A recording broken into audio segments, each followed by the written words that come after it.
Gentlemen, and welcome to a very special episode of Let's Talk Automotive. And in tonight's show, we have the latest and breaking news.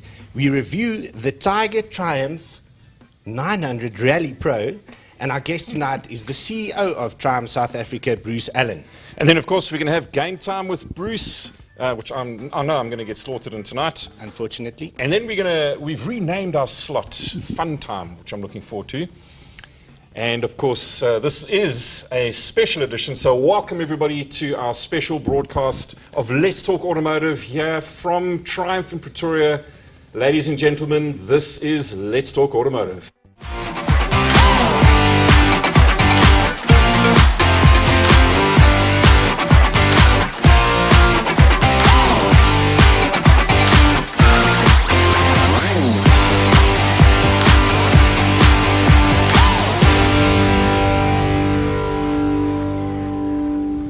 So, Peter, it's been quite the busy week. We had lots of fun. We had 3 cars at the studio. We had the Ford Everest Sport, and we had the Mitsubishi Eclipse Cross. Yep. And also, I had the privilege of doing the review on the Tiger Triumph. Yeah, my neighbors think I've hit the jackpot, seeing me in all these different cars, so it's pretty cool. Awesome. All right, Pete, so what's news, man? Well, first of all, we're looking forward to, and I can't wait for this. We're going to be going down as Let's Talk Automotive to the Samola Hill Climb. That's right. And I think one of the things that's on everybody's lips is whether we are going to see a new record for King of the Hill. I think it's going to be pretty tough to beat. I think it was in 2018, if I'm not mistaken. Andre Besaiden notes just over 35 seconds up that hill. Up that hill in a gold or gold GR55, which is a V8. It That's actually right. looks like, there we go. There it looks like a Benetton Formula 1 car, actually. It's quite I wonder if it is not based on a Benetton Formula 1 car. Yeah. But do you know what the average speed was in that run? No. 186 kilometers an hour. Really? So quite incredible. That's pretty quick up that hill. And then obviously there's a lot to look forward to. We've got Classic Car Friday on Friday, where all the classic cars compete going up the hill. And there you see unbelievable, cars going up the hill from, the oldest to the newest. And then on Saturday and Sunday, the whole atmosphere changes at Samola. The guys, and the big boys come out. Then the big boys come out, and there is millions and millions of rands of cars down at that pits, and the guys are very serious. I can imagine, and I think also very nervous because it's a high-intensity workout for a car. Yeah. Lots of risk involved and can be very expensive if they crash. Absolutely. All right, Pete, I think let's move on to the next story. The next story is obviously our boychi, Brad Binder. Wow, what a race. What a race. What a race. We've got a picture. We've got a picture here of Brad. Oh, no, sorry, that's not of Brad, but that's his balls being shipped to the next MotoGP race. Well, I'll tell you what. BB stands for big balls, doesn't it? That's it. So, Listen, it was incredible. So what was your sort of initial thoughts and feeling watching that race? Well, I said this to my family. I was actually quite disappointed that I didn't post before the race that I thought that Brad would win because, let's face it, he made up from 16th position to 4th in the previous race. That's so right. from 10th, he was going to, win the race comfortably. Everybody said that, yeah. So I was a bit nerve-wracking in the beginning because I didn't feel like he was making up any places. But there was a point just before it started raining, or when it was raining very, very lightly, that he suddenly caught up to the pack. Yeah. And I knew at that point, no matter what happened, he had an excellent chance of winning. Yes. The fact that he stayed out when it started to really rain, that was special. And what did you think of Marquez and the pack just in front of him, ducking in and changing bikes, and that was close. I think that was the percentage decision to make. If I think most people, as they did, pulled in. I just think Brad realized that if he was going to have a chance against these guys, he had to take a chance, and that's exactly what he did, and it paid off. Let's stay with MotoGP for the last story in the news. Marc Marquez, what's your thoughts? There's a story in the newspaper this morning. Now, it says, now I am not enjoying it, now I'm suffering. He's really taking a lot of strain with that shoulder and the injury that he's carrying, but he's persisting. And part of that interview, he said that, probably the right thing for him to and he said it, probably the right thing would have been to take off a year or two, recover fully, and then come back. But that's just not in his DNA. It's not in his DNA, but the other thing is if you take 2 or 3 years off at that level, you're never going to catch up. Everybody will be much, much further down the road compared to you. So I think, physically he might be ready, but mentally, I don't think he'd recover from that. So he's had to make this this choice. But I mean, he's not doing badly. He's won a race. He's won a race. He could have won this race. He was very close. I think, and you actually said it, if it wasn't for the fact that he again came off in that, I think it was the second or third corner, he would have probably been able to catch up if, yeah, he stayed on, if and but and so maybe he's not used to losing so much of the time, because in previous years he's been so dominant it was almost unusual for him not to win or be on the podium. Now, one win so far this season, I don't think he's used to that. Interesting, and it's going to be interesting to see what happens going forward. All right, Pete, I think we should get into our Triumph sort of setup here tonight, and like I said, we did the review on the Triumph Tiger. Yeah, so you and Brian went out and had the luxury of doing the review on the Tiger 900 Rally Pro. Yeah. So I think without further ado, let's get into the review.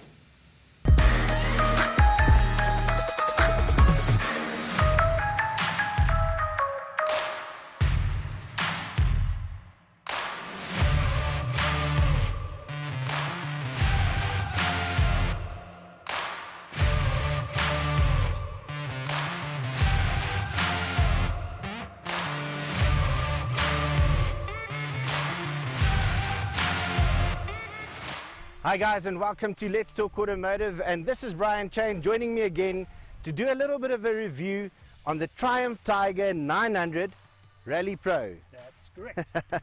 All right, Brian, you were privileged enough to be on the launch of this bike. It's not a new bike, it's been on the market for just like over a year already. It's just over a year that this bike has been launched. So. This replaced the Triumph Tiger 800. It did, the Triumph Tiger 800, and like on the launch they had the 800 there as well, and that just proved to me that the 800 as a bike was already a very good bike, and with this they just took it to the next level. I think so, especially if you're looking at the electronics, and we'll get there just now. Brian, looking at this bike as a standard bike, there's a lot of very good standard execution on this bike. So let's start right here at the front wheel and let's go to the back. All right, how's about that? So 21-inch front. Yeah. It's a spoked wheel, and it's got a nice right angle valve. That's a very nice touch right there at the bottom. Small attention to detail. That's something that I like. Okay, and this is also tubeless tires. It's tubeless tires, yes. Okay, brake system on this, Brembo. Brembo, shower shocks, fully adjustable. So I mean, this is really up there. It's just the best components. Okay. LED headlights. Yeah, and this is also for this particular model. It's a bit smaller. Yeah. The previous model had a much larger headlight. It's now smaller, and it's got daytime running lights in it. This screen, you said that this is a little bit smaller than the previous model. Yes, it is smaller, but it is more effective, believe it or not. And on the launch, we rode the two bikes back to back. Okay. 800 and this one, and this is also adjustable by moving it up and down. You can move this up and down. You push it forward. That's it. Push it, and there we go. All right. Okay. It's a manual adjustment. If we talk about this top crash bar is not standard on this bike. Standard on the Rally. But this bottom crash bar, that comes out standard. So this is probably the only extra that you need to make sure that you don't damage the bike, because unfortunately when we do adventure riding, the chances of you falling over is quite large. That would keep the expensive bits off the floor. That's it. And then while we're there, this is the only other extra. This Arrow exhaust that's on here is also a optional extra. But everything else that you see here, standard. Standard. It's got heated grips, it's got cruise control, it's got heated seats for both rider and pillion. And under the seat there's a little compartment where you can put your phone in for charging it. It's got a USB port in there, and it's waterproof. And amazing. That just keeps things out of the way and keeps them out of your pocket where they can get wet and damaged. Center stand also. Center stand, quite important on adventure bikes don't come out, and it's an optional, whereas on this it's standard. Okay, I want to walk around. Come with me quickly. I just want to show you this. This made me very lazy very quickly. This is also standard, a quick shifter. Brian, how did you find the quick shifter on this bike? The quick shifter worked well, especially on downshifts. Yes. But yeah, it's not. Well, let me tell you something.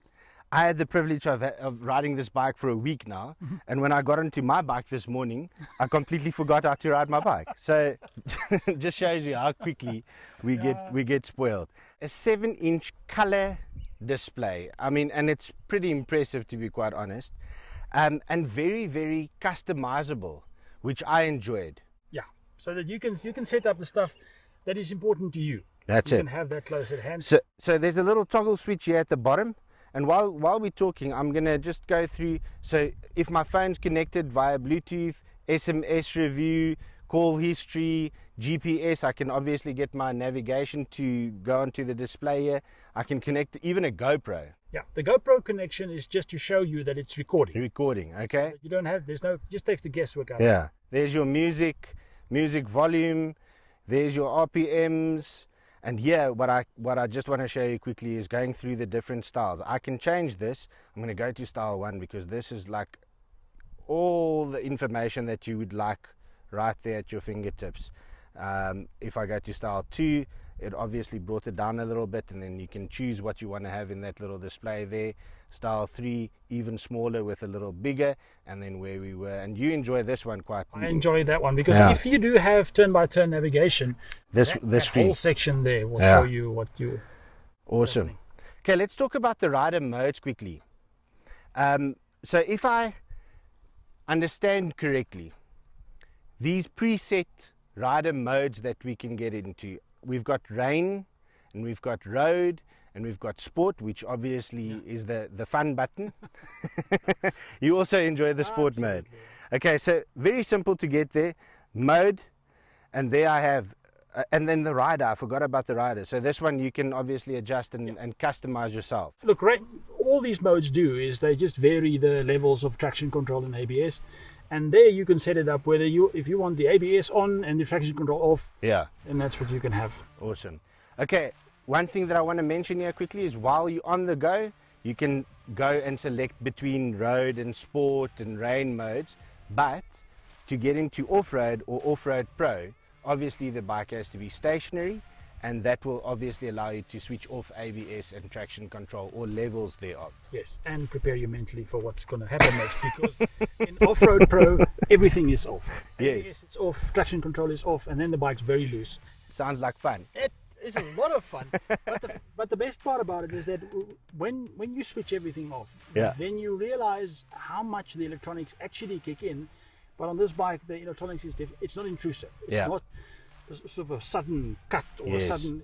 It's so intrusive, non-intrusive that it is actually amazing. But when you switch it to off-road pro, everything is off, and the bike just trusts that you know what you're doing. So have we gone through everything that we needed to before? Because I want to actually just go and have some fun now.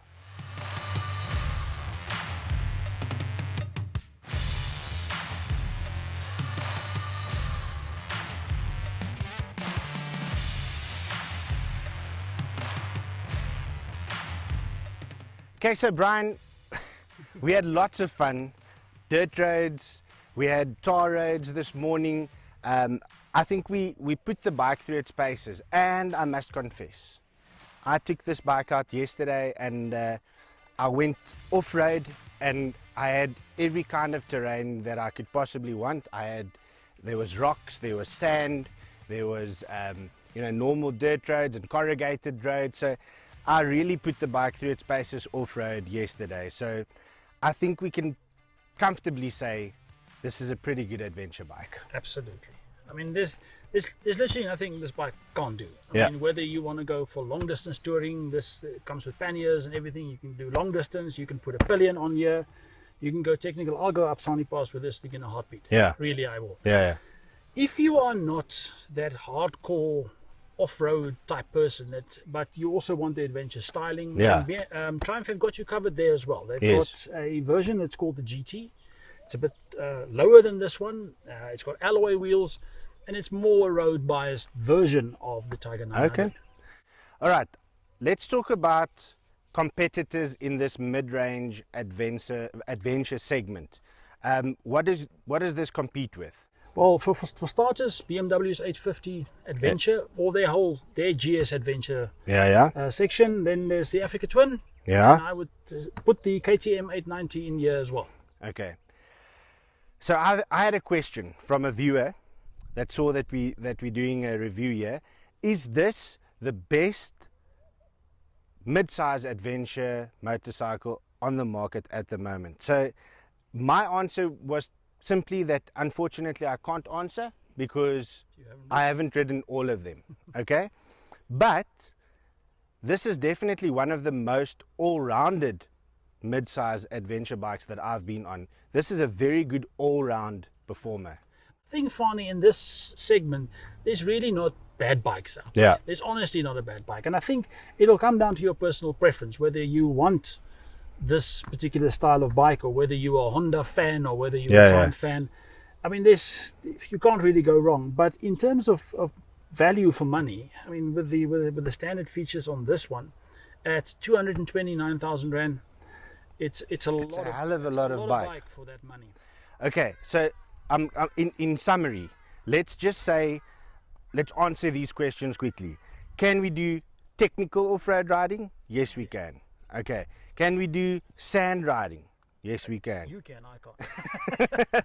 The bike makes it very easy. Yeah. Okay. So we need to work on the confidence. Then we can definitely go touring with this bike, and we can definitely have a pillion on here comfortably. I had my wife on this week as well. So, there's really no negatives about the bike. Is there? No, not that I can think of. The thing is with this is that you get to that point in your life where you go, do I really need anything more than this? Sure. Do you really need more than this? The answer, unfortunately, is probably still yes, because like most bikers, and like normal bikers, we like to add to a collection. So we will never find the one bike that will satisfy all the needs. We will, but this will definitely be on my list. So there's always two questions that we have to answer at the end of one of our reviews. We need to rate it. We need to give it a rating 1 out of 10, 10 being the best. And then we have to answer the question, would we buy one of these bikes? So I'll go first. I'll give it a very, very strong 9 out of 10. And I would definitely have one of these in my collection. Absolutely. I have to agree with you there, both on the rating and on the yes, I would have one of these any day of the week. Okay, Brian, so let's answer one more question. Why do people not rate Triumph, and why don't they give it a chance? I honestly don't know. I really don't know, because I think there's a perception that you've read things and heard things, and I challenge anybody that before you say anything about this bike, before you are negative, go and take it for a test ride first. Yes. But make sure you got money in the bank, because I'm sure you're going to have to buy one when you're done there as well. I like that. Let's leave it there. So guys, thank you very much for joining us. Brian, thank you very much for your time. I think let's leave it with this. There's a new dealership that's just opened up in Pretoria, in Hatfield. So guys, if you're in the Gauteng area or Pretoria area, please go visit the guys.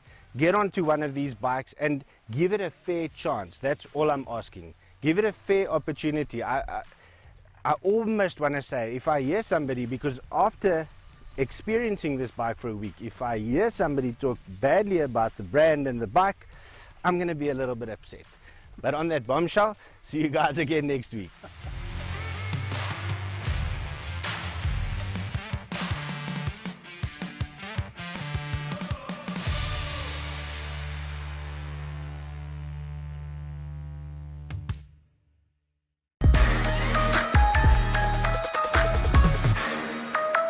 So now you're jealous, no? Now, because you don't have a license, you always think like a track bike, no? Yeah. You see that? Listen, I've just got to maybe put on my big boy pants and tell my wife I'm getting a license and be done with it. Oh, so you need to talk to the boss. Yeah. Okay. Ladies and gentlemen, thank you very much for joining us. Bruce Allen, the CEO of Triumph Motorcycles South Africa. Thanks for joining us on Let's Talk Automotive. It's great to be with you. You guys. must give him a mic, man. It's great to be with you guys. I have a dual purpose now. Listen, guys, I believe that there was a little bit of a hiccup with Facebook, not on YouTube, but on Facebook. So listen, thank you very much for joining us live here from the Triumph Pretoria dealership. Just look at that beautiful building right here in Hatfield, Pretoria. And, we've got some comments coming in. Nice shirt there, Pete. Yeah, it is. Where did you get that? I bought it here. Oh. So I would actually encourage people to come in, visit the dealership. It's a fantastic facility. It is. And the coffee is awesome. Yeah, it is. By the way. And you know that the VIP made it for you, right? Oh, yes. You know that? Yeah. Okay. I know. Bruce, tell us a little bit about yourself, first of all, before we get into sort of Triumph and whatever the case is. What's your sort of background? Let's start there. I've got 25 years of automotive, that from sort of late 90s, mid 90s onwards, and in probably 2016 I decided it was time for a change. Okay. And got out of cars, looked for an opportunity, and the Triumph business came along, and being a non-biker, it was a bit of I had to get my head around this motorcycle business, and I must be honest with you, it's something that you will get passionate about, and Absolutely. you always get passionate about your own brand, Yeah. and you obviously become slightly biased. But so we started this. We pitched for the motorcycle business with Triumph in the UK, and during the whole year of 2017, and at the end of 2017, we were awarded the distributorship for South Africa. Okay. And then had to sort of almost rebuild and get it back on its feet because there'd been a brief hiatus between the previous distributor and ourselves. And finally, in sort of mid-2018, we're back up and running with a retail store in Johannesburg. Okay. I think let's make it easier. Give Bruce that one, and then Yeah. you and I can will swap share. it around. Yeah. All right, awesome. So, Bruce, before we start talking about Triumph, Peter's like not only the good-looking one. Yeah, the good-looking one. So maybe and the old one. Yeah. Okay. He's also the research department. So Peter did some research on Triumph, and he's going to give us some facts, and then you tell us if it's all true. How's about that? Hey, you're putting me on the spot here. Go for it. I mean, look, for us, it's incredible to be, here this evening because the brand itself is this immense brand. There's no doubt about it. And I'm sure that was one of the considerations that you had when you had a look around at where you could go into. But I want to ask both of you, and maybe the viewers out there, if you realized that Triumph was actually, though it's a British brand, was started by a German. Okay, so this is where I call bull. I don't think that's true.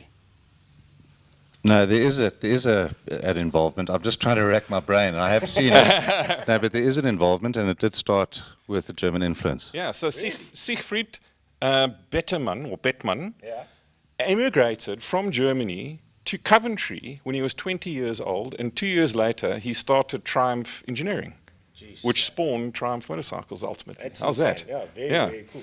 So, What else is interesting? well, I mean, obviously that was pretty soon after that. Let's say a decade or two after that, World War I came along, and that really assisted Triumph in terms of volumes, because you can imagine that they now built motorcycles for the war effort. Yeah.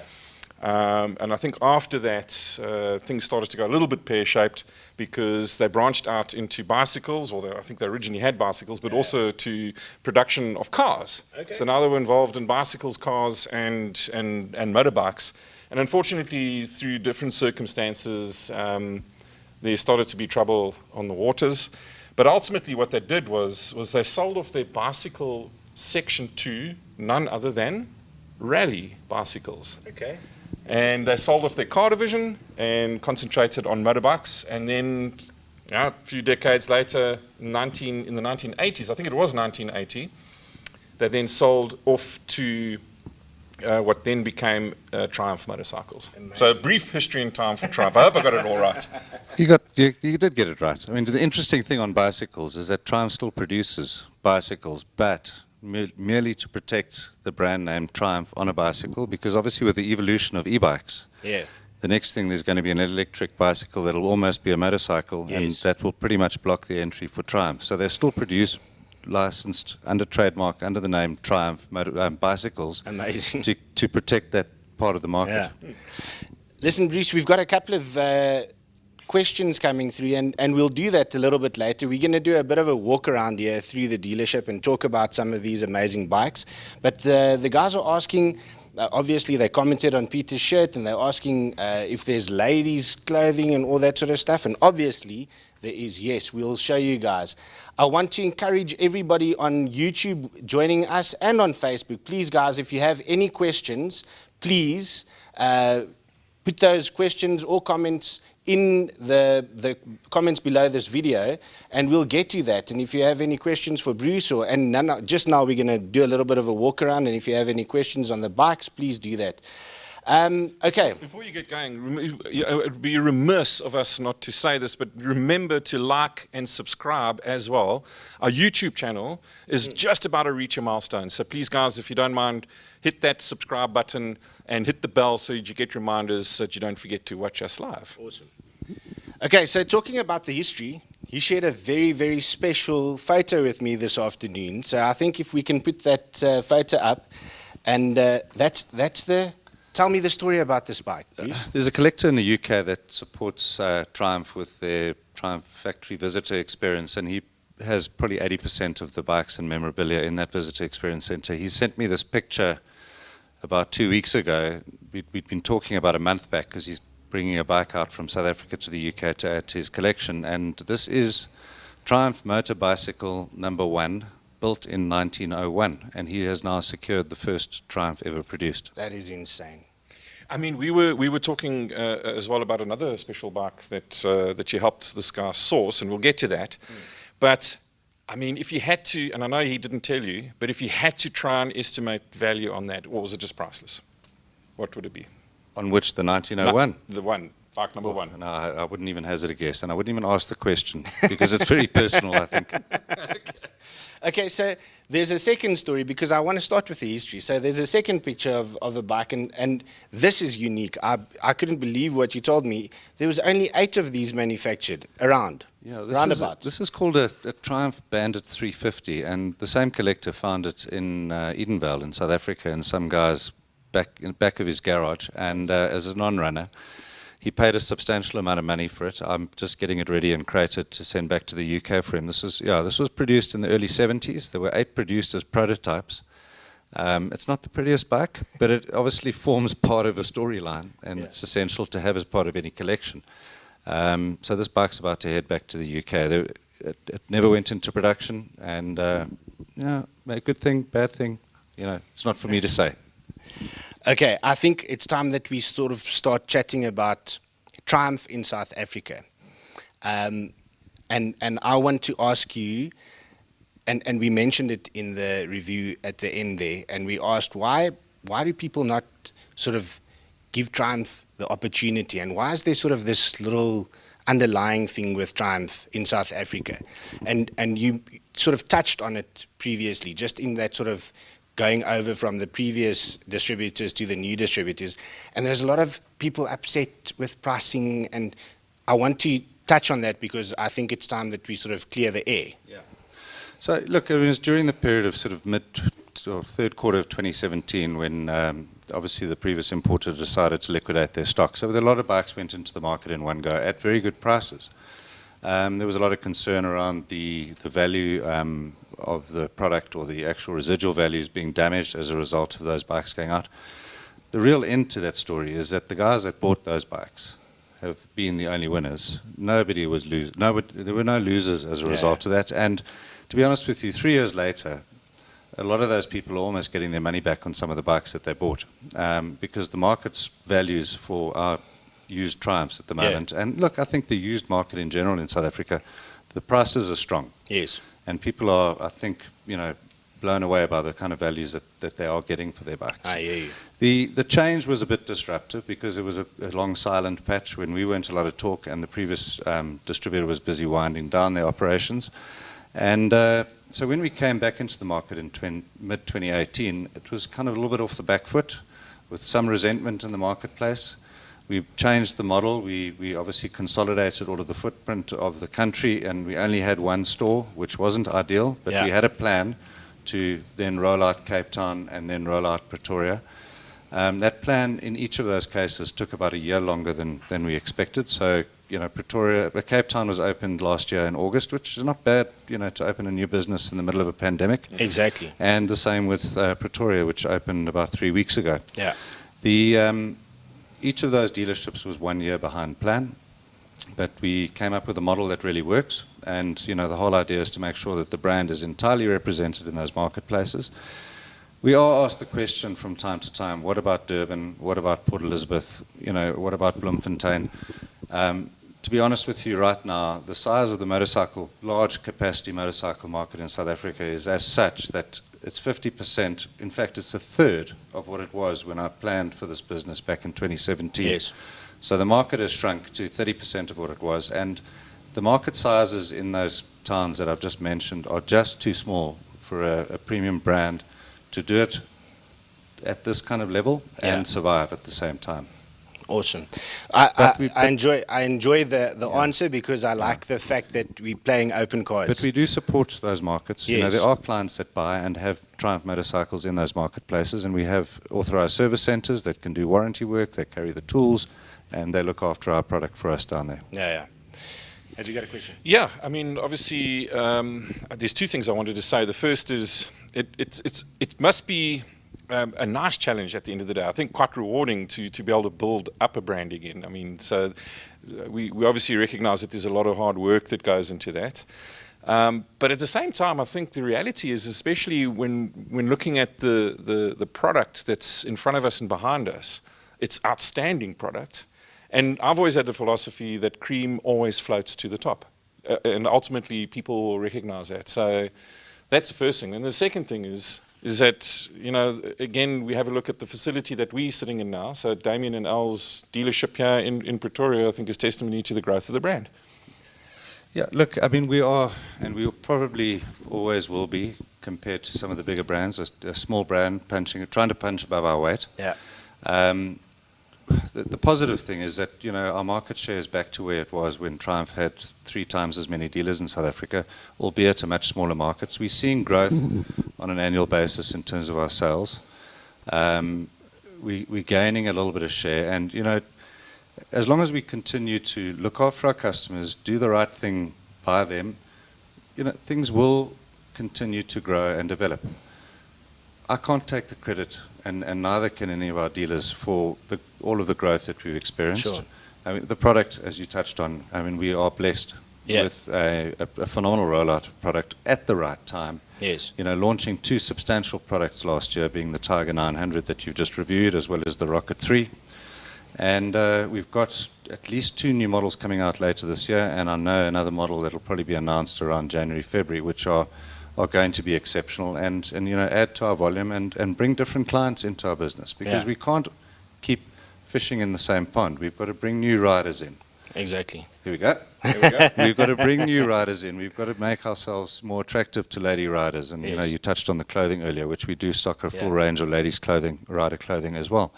And it's about evolving as a brand and in keeping with the core values of what Triumph's about. And it is a premium brand. Yeah. And it deserves its share of the market. But we as custodians need to make sure that we do right by it too. Absolutely.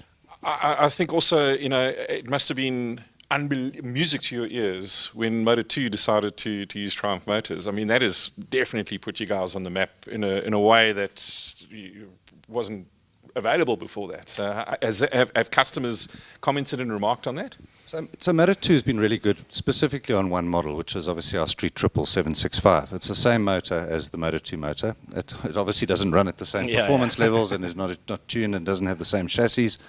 But it has been a phenomenal bike, and I think it's been 3 years in. I think there's an announcement planned for tomorrow evening. If you watch Triumph's social pages, I don't want to preempt that. So there is an announcement regarding Moto2 tomorrow afternoon. So tune in and watch that. And awesome. Yeah. Okay, I want to come to the viewers quickly.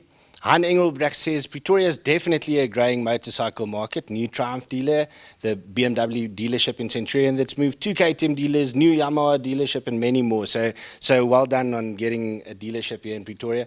Marius Lange says he drove past this Hatfield dealer the other day and it's very impressive. That's awesome. And Douglas Cullis says it's been such a pleasure dealing with Triumph South Africa. That's awesome. You too, Douglas. We met down in Cape Town. I know Douglas. Okay, and then there's Brian. I'm not sure how to pronounce that surname, but he says, "Why is Pete so funny looking?" It's the makeup. Oh, is it makeup? Okay, we'll give the makeup guys. All right, guys. I think what we should do now, let's just check if Fritz is ready. We're going to do something very special now because there's one technical oak. He's going to press a button, and then he's going to pick up a camera, and then we're going to go for a walk. Bruce, we want to chat about some of the bikes. Awesome.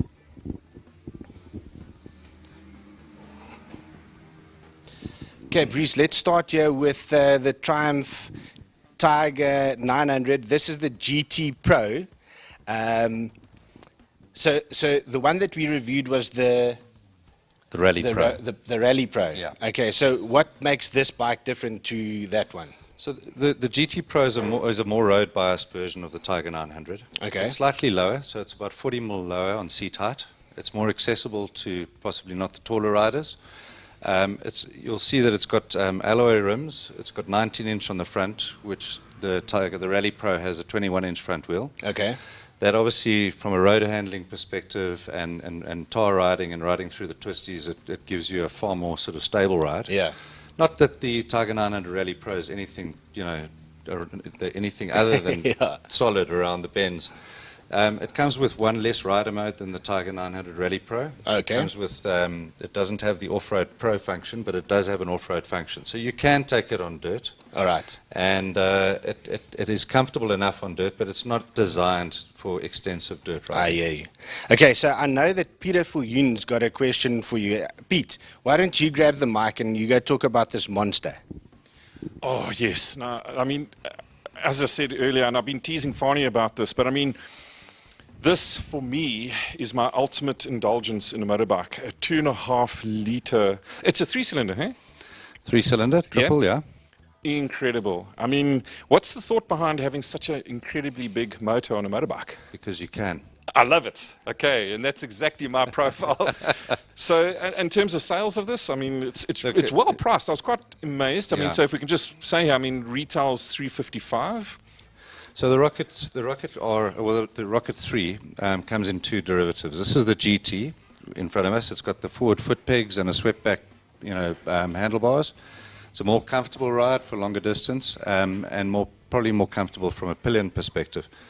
We also have the R version, which has straight bars, straight down foot pegs, and is more kind of, someone who wants to race that bike. It's heavy. It's 300 odd kilograms of bike. Mm-hmm. It loves going in a straight line, but this bike, funnily enough, compared to the previous generation of Rockets, is fantastic around the bends, and it really tracks well. It handles well. It's far more. They've taken 40 kilograms off the previous Rocket, and they've dropped the weight a lot lower down. So when you get up on this bike, it lifts very easily off the side stand. You don't have to yank it up.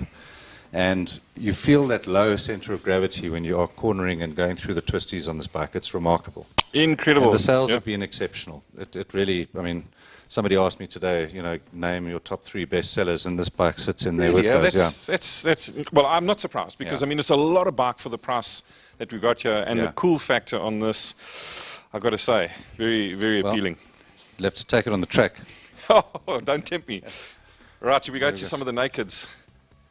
See how we have the Trident, and so this is our second. This bike we introduced in around about May this year. It's the Trident 660. It's also a triple.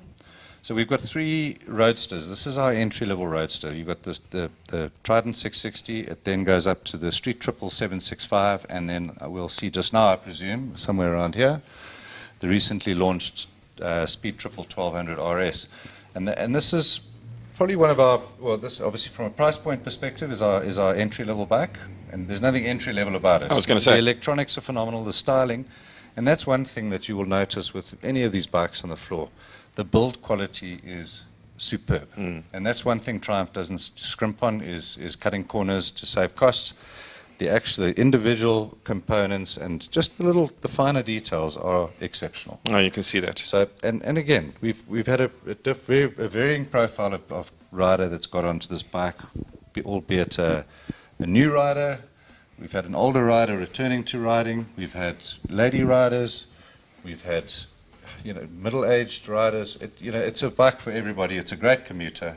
I wouldn't go on a long journey on it, but it is a fantastic everyday bike. Awesome. Fanie, have you got something to add? Yeah, I think, Bruce, we're sort of running out of time, but Okay. I'd like to introduce two very special people quickly to the public out there. So if you don't mind, why don't you introduce us to these special people here quickly? So these fine people here are Damien and Al Sadie. They have put their hard-earned cash into opening up the store in Pretoria. They've done a fine job, and I must be honest, are fully committed to the brand.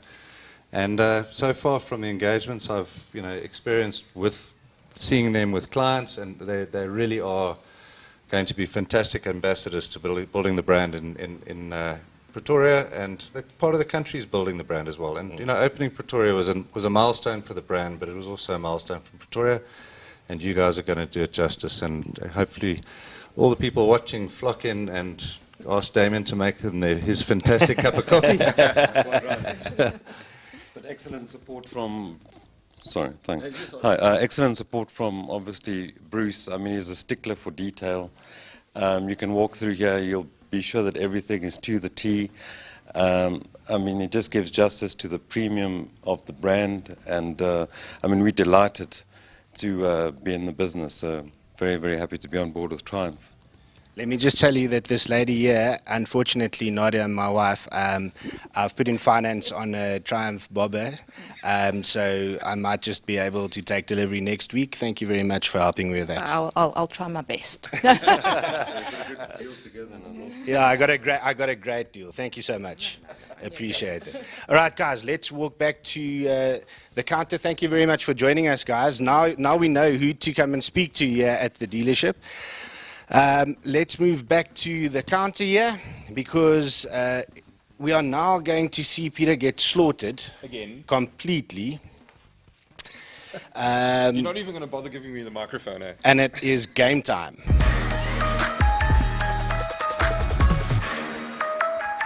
All right, guys, so as you've come to know, Bruce, why do you look so worried? Because I'm nervous. Don't worry, I designed the game, so don't worry about a thing. And I make up the rules. So if I see you're going to lose, don't worry, I'm going to give you extra bonus points. There's no chance of you losing tonight. So unfortunately, Peter, tonight we're looking at Triumph motorcycles. All right, guys, you at home can play along if you recognize the game, and let me explain the rules quickly. So we're going to show you a partial picture of a motorcycle tonight, and the theme is Triumph motorcycle. So unfortunately, you won't get any points for saying it's a Triumph. You have to give me the model, okay? All right, you guys at home, please play along. I see there's a lot of questions that came through and comments. We'll get to that just now. But for now, let's get going. I'm going to show you the partial picture of the bike. If you recognize the bike, please shout your name. I'll come to you, and then best out of 7 wins. How's about that? Perfect. Okay, here comes the first one. Bruce? Bruce, tell me what that is. I'm not sure of the exact... I know it's a 350. Yes, it is a in 350. some 1940 odd. You are absolutely spot on. That's a 1940 Triumph 3TW 350. How's about that? Yeah. Looks, is that what the bobber is based on? It looks like, a bobber is actually a style of bike that was created after the war, where people stripped back their bikes, and they basically, a stripped back bike became referred to as a bobber. And not necessarily just a bike with a floating seat like that, but yeah. Amazing, amazing. All right, so it's 1-0 going according to plan. You guys at home, I can't see any answers. Was that one too difficult for you? Let me see. I just want to check something here on YouTube quickly. Oh, the guys are playing along, but nobody got that one right. Okay, let's see. Here's number 2. Bruce? Bruce, what is that? It's a T120. I'm not sure which year it is. Okay, so you might be right, but I've got something else here. So I don't know, maybe should we... I've got no chance. You've got no clue, okay. Anybody at... Oh, so the guys at home saying that's too difficult for them tonight. I've got that as a Bonneville. Is that Bonneville is that what you call T120. it? Okay, Yeah. see. Sorry, he got it exactly right, so he gets a bonus point. So now he's got 3. He's got 3 and you've got 0. Okay. Okay. I mean, what can I say? You can't say anything. All right, let's move on to number 3. Yeah, Peter. Peter, what is that? That's a Trident. Thanks, Bruce. Thanks for giving us the answer there, Peter. Okay, so Peter has got... I'm going to give you half a point for that. Because he makes up the rules. No, I'm joking. I'll give you a point for that. Well done. Okay, so let's see. Here comes number 4. Bruce? No, I had no chance. I was just pretending like I knew, but I don't. What is that, Bruce? Looks like the first speed triple. That is absolutely correct. That is the Speed Triple. Interesting bike. That was in 1994, so that was quite ahead of its time. That really is ahead of its time. I mean, looks pretty relevant to today. Absolutely. Okay, so it's going pear-shaped. So do I get It's half a point for the cool comment? no. It's 4-1 at the moment. No, is it 5? It's 5-1 because I can get that extra point in there. And we're moving on to number 5. Bruce is even way. Okay, Peter, is that a Trident? No. No. Okay. Bruce. What is that, Bruce? So that's a 675 Daytona. Absolutely correct. It's a beautiful bike. A stupid question. I don't know about the lineup at the moment. Do you have any of these type of super bikes in stock or coming up? No, quite some time ago, Triumph sort of realigned their offering and they stopped the big cruisers. I mean, obviously apart from the Rockets, but they also moved away from fairing bikes. Okay. And so we have the 765 Street Triple, which is a naked bike. Yes. They brought out, there were 765 Moto2 Daytona 765 full fairing bikes. There are only 6 of those in South Africa that we brought in. Sure. And actually there was one at the shop a couple of weeks ago. Okay. But yeah, so that we don't do the full fairing bikes. And I suppose it's just about segmenting the market. It's a very, very, very pretty bike. I like that a lot. Okay, so Peter, unfortunately it's all over Skadova, but you have 2 to sort of redeem yourself. Okay, so here comes number 6. Peter, you reviewed that, didn't you? Isn't that a Tiger? Yes. Yeah, okay, that's a Tiger. I mean, Okay, I'll give you a point for Tiger, but that's not the one that we reviewed. That's the 1200. So Tiger Sport then. It's the Explorer. 1200 Explorer. Even if we try and give Peter the answers, he can't get it right. This is just not his thing. Anyway, let's move on to the last one, Peter. This is number 7. Okay, that's the Tiger 900 that you There reviewed. you go. Okay, Peter, what I'm going to do is I'm going to give you 4 points for that. So now you have 5 points, but you still lose. How do you feel about that? Oh, at least I got 1 or 2. That's fine. Thanks for the help as well, Bruce. Good sport. All right, Bruce, thank you so much for joining us. First of all, congratulations to Damien and Al. This is a beautiful, beautiful shop. You'll definitely see me around here a lot for coffee and obviously taking delivery of my new bike that my wife doesn't know about. Bruce, congratulations, man. It's nice to see the stepping stones happening. Yeah, thanks as well, Bruce. Great pleasure for us to be here. Great privilege, should I say, seeing all these awesome bikes. And yeah, good luck, and we look forward to seeing the growth of Triumph in South Africa. Thank you guys, and thanks for the support and involvement in the store in terms of covering it. And certainly we're looking forward to seeing this part of the market growing, and together with that, the brand. Awesome. All right, as always, we're going to end the show tonight with some fun. Like Peter said, we've decided to call this segment Fun Time instead of a specific thing, because then we can sort of mix it up a little Chop bit. and change, yeah, for sure. So let's get into Fun Time. Okay, so we're sticking to some memes, but this is some of the funny stuff that we saw online, Bruce. So I'm sure that you're going to enjoy it. We sort of stuck with the motorcycle theme tonight. So here comes the first one. I heard that he's going to remove the cat. So that's a dog on the back of the bike going down the road. And I wonder what type of cat he's referring to. The furry type or the one that converts? The convert type, yeah. It's very funny. I enjoyed it. I had a friend that just removed his cat a week ago. So that's why I thought that was funny. All right, here's the second one. Sometimes I wonder if my bike is thinking about me too. Oh, ain't that the truth, eh? Ain't that the truth? Yeah. I'm sure that there's a lot of oaks that can definitely, sort of relate to that. Okay, and here's the last one. Peter, why don't you read that one? Can you read that for us? Yeah, okay. New motorcycle design for couples with joint Facebook accounts. I need to say this out loud, that when I do notice any of my friends that have joint Facebook accounts, I wonder who cheated. Is that what it is? You know who's in control of the bike. All right, to end off, let's just get to a couple of comments here. Boshi Stain asked, do you have a cruiser? The Rocket is our equivalent of a cruiser. It's not a cruiser. It's a power machine. It's not a big couch of a bike that, with big speakers and, bling and bling. No, it's not that. Yes. And the Rocket is a pure muscle bike, and there's probably nothing like it in the marketplace. It is the biggest production engine motorcycle in the world, and there is nothing else like it.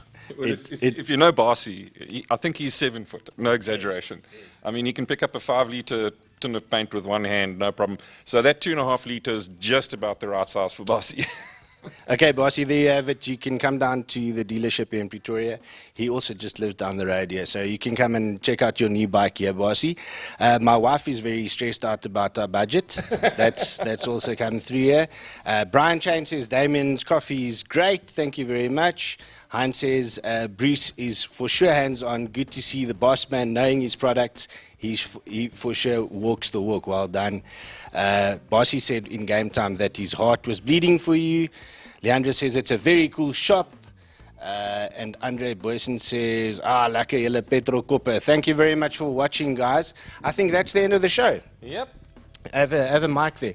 Thank you very much, guys, for joining us. And next week, we'll be coming to you live on Thursday evening from Samola Hill Climb. I'm wondering if we'll be able to set up right at the start line. What do you think, Fritz? Do you think we're going to sit there in the middle of the road at the start line and do a live show from there? How's about that? Fritz is giving us a thumbs up, so I guess that means an early morning for you. That's it. So, guys, please join in for Samola Hill Climb next week. I've got Classic Car Friday, and then Saturday and Sunday, it's very, very serious racing. You can catch all that action live on raceday.tv, and I think it's Samola Hill Climb. SABC is also covering this week or this weekend or next weekend. What am I saying? Next weekend. Next weekend. It's old age catching up. Yeah, so guys, that's going to be lots of fun. We'll see you there next week, and be safe. Yeah, looking forward to it, and cheers everyone. See you next week.